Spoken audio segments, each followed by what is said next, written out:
High everyone welcome back to my channel thank you so much for watching. यदि हजुरले मलाई पहिलोचोटि हेर्दै हुनुहुन्छ भने राधे राधे, मेरो नाम हो करुणा र म छु अहिले दुबईमा। सो भिडियोको मार्फत म हजुरहरूलाई दुबईमा पाइने जब, दुबईमा कसरी जब पाउन सकिन्छ, दुबईमा आएर के कस्तो परिस्थितिसँग लड्नुपर्छ भन्ने बारे कुराहरू राख्ने गर्छु। सो यदि हजुरलाई यस्तै खाले भिडियो मनपर्छ भने प्लिज मेरो भिडियोलाई हेरेर अन्तिमसम्म हेरेर मलाई सपोर्ट गर्नुहोला।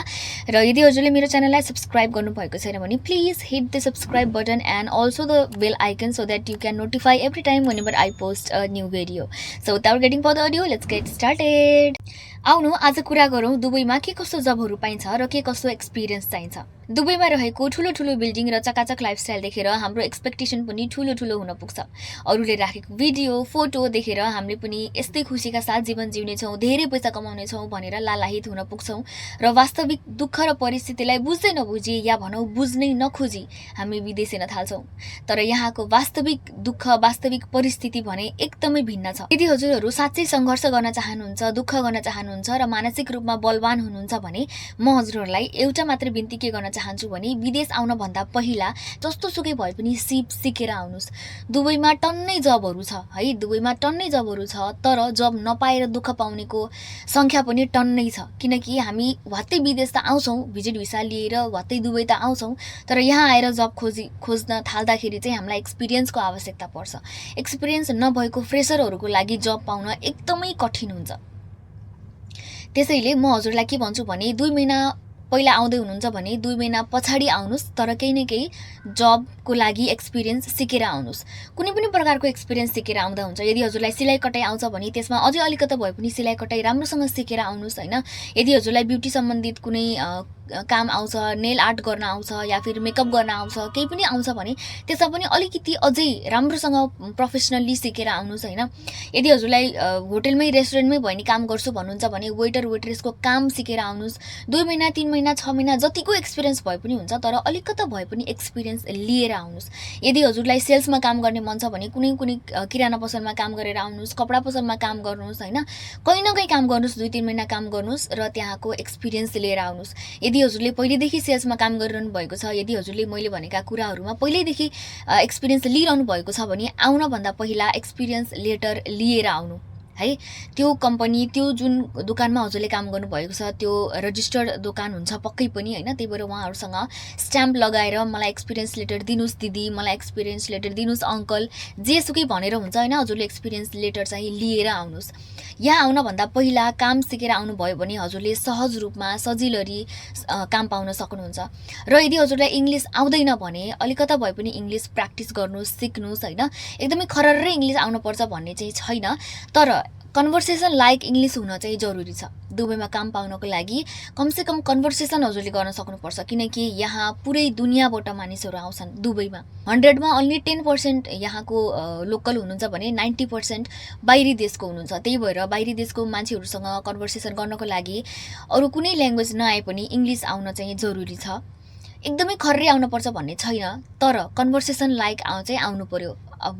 अगाडि भएको मान्छेले के भनिराखेको छ, के मागिराखेको छ, त्यति चाहिँ हजुरले बुझ्नु पर्यो र उसलाई जवाब दिन सक्नु पर्यो। त्यति मात्रै भए पनि इङ्ग्लिस सिकेर आउनु होला। यदि हजुरले घरमा नै काम गर्छु भन्नुहुन्छ, खाना पकाउँछु, साफसफाइ गर्छु, घरमा भए पनि काम गर्छु भन्नुहुन्छ भने हजुरलाई कम्तीमा हिन्दी आउन जरुरी छ। अब हजुरलाई हाँसो लाग्ला हैन, हिन्दी त कसलाई आउन र भने जस्तो लाग्ला, तर हिन्दी नआएर घरमा काम नपाएका दिदीबहिनीहरू पनि यहाँ धेरै भेटेको छु मैले। क्लिनिङको जब पनि पाउँछ यहाँ हैन, घरमा पनि काम पाउँछ, तर कन्भर्सेसन लाइक इङ्ग्लिस र अलिकति भए पनि हिन्दी तपाईलाई आउनुपर्छ। हिन्दी बुझेर मात्रै हुँदैन कि हिन्दीमा तपाईले जवाब फर्काउन पनि सक्नु पर्यो घरमा काम पाउनको लागि। मसँग एकजना दिदी हुनुहुन्थ्यो, उहाँले घरमा भए पनि काम गर्छु, 1500 1200 1800 जति दिए पनि काम गर्छु भनिरहनु भएको थियो, तर उहाँलाई हिन्दी आउँदैन थियो। उहाँ नेपालको कुनै पहाडी भेगबाट हुनुहुन्थ्यो, भिजिट भिसामा आउनुभएको थियो, उहाँको भिसा सकिनै आँटिसकेको थियो, तर पनि उहाँलाई हिन्दी नआउनाले घरमा काम पाउनु भएको थिएन। घरमा पनि के गर्छ भने हजुरलाई 2-3 दिन राख्छ, 4 दिन लाग्छ, टेस्ट गर्छ हैन। यसले कतिको मिठो खाना पकाउँछ, केलाई खाना पकाउन आउँछ भनेर उसले चेक गर्छ, हेर्छ साफसफाइमा कतिको ध्यान छ, कतिको जाँगरिलो मान्छे छ भनेर उसले हेर्छ, काममा राख्छ। तर यदि हजुरले उसँग कुरा गर्नै सक्नु भएन, उसले भनेका कुराको जवाब नै दिन सक्नु भएन भने चाहिँ काम पाउन एकदमै गाह्रो हुन्छ। त्यही भएर जस्तोसुकै काम गर्नको लागि पनि हजुरलाई अलिकति कन्भर्सेसन लाइक इङ्ग्लिस र हिन्दी आउन जरुरी छ। यदि हजुर खर्रै इङ्ग्लिस बोल्नुहुन्छ होइन, एकदम मजाले इङ्ग्लिस बोल्नुहुन्छ, पढे लेखेको हुनुहुन्छ होइन, +2 पास हुनुहुन्छ, ब्याचलर गर्नुभएको छ, तर एक्सपिरियन्स छैन र दुबई आएर काम गर्न चाहनुहुन्छ भने हजुरहरूले चाहिँ काम पाउन सक्नुहुन्छ। तर हजुरसँग कन्फिडेन्ट लेभल हुनु पर्यो है। इन्टरभ्युअरले के हेर्छ त भने हजुरको एक्सपिरियन्स कति छ हेर्छ पहिला। एक्सपिरियन्स छैन, यदि हजुर फ्रेसर हुनुहुन्छ भने हजुरको कन्फिडेन्ट लेभल कस्तो छ त, हजुरले कसरी त्यहाँ कन्भर्सेसन गरिरहनु भएको छ, हजुरको कन्फिडेन्ट कस्तो छ, हजुरको हावभाव कस्तो छ, त्यो सब कुरालाई राम्रोसँग निहालेर हेर्छ। त्यही भएर हजुरलाई राम्रोसँग इङ्ग्लिस बोल्न आउँछ भने अलिकति कन्फिडेन्ट लेभल बिल्ड गरेर होइन अनि दुबई आउनु होला। म हजुरको मानसिक बललाई घटाउन चाहदिनँ। यहाँको परिस्थिति, यहाँको दुःख, यहाँ कतिसम्म नकारात्मक सिचुएसन छ दुबईको भनेर हजुरलाई बताएर हजुरको मानसिक बललाई म घटाउन चाहदिनँ।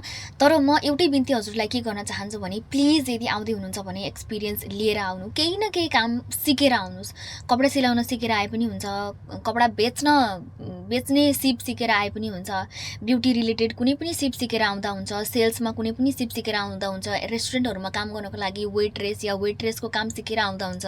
तर यदि हजुरसँग 1% पनि एउटा पनि कुनै पनि कुराको एक्सपिरियन्स छैन भने चाहिँ एकदमै गाह्रो हुन्छ, एकदमै गाह्रो हुन्छ होइन। अब म के भनौँ, कसरी हजुरलाई रिक्वेस्ट गरौँ होइन।